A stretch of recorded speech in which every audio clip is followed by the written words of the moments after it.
Yeah, but you didn't hear the whistle, so why stop? That's what I'm saying. Aren't you taught in professional sports or any level of sports you play to the whistle? Some coaches even say play through the whistle. There was no whistle blowing there.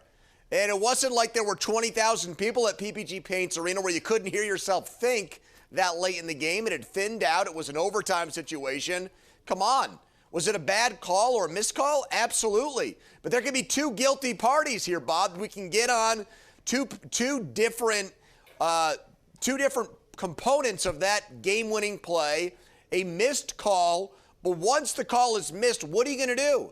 Just sing the blues? Cry over spilled milk? No, you got to act like the game isn't over and actually get back into the play instead of allowing a 2-on-0. So shame on the refs for making the call, but also shame on the three Penguins on the ice for basically just stopping and allowing for the game-winning goal to take place. Cost them a point tonight. I totally agree. You can't do it. Carolina kept playing, and they end up with a 2-on-0 in that situation. So it's just a bad way to end the game, and you're right. Should have been called because it wasn't. The Penguins are guilty of not following up on the play. And there's something at times missing with the Penguins at home. It seems like they get off to slow starts, and it happens far too much. This is a team, Carolina, that's going to be a thorn in their side all season long. It's a tough Metro. I saw last night, I told you at the game, Devils-Rangers. Devils are for real. It's not going to be easy for the Penguins to go through this Metropolitan Division. Well, the Devils changed the whole dynamic of it. The Devils were supposed to be a team that was maybe still a year away, that if they were lucky, they could sneak in as one of the wild cards.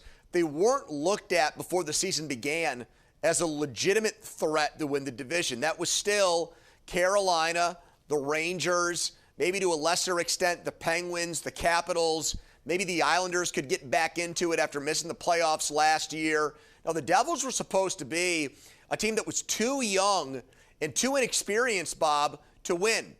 But fresh legs, big-time talent, what you know doesn't hurt you. Ignorance is bliss kind of with this young Devils team. And, hey, maybe they'll tail off. Maybe they'll run out of gas. Maybe they'll have injuries and adversity.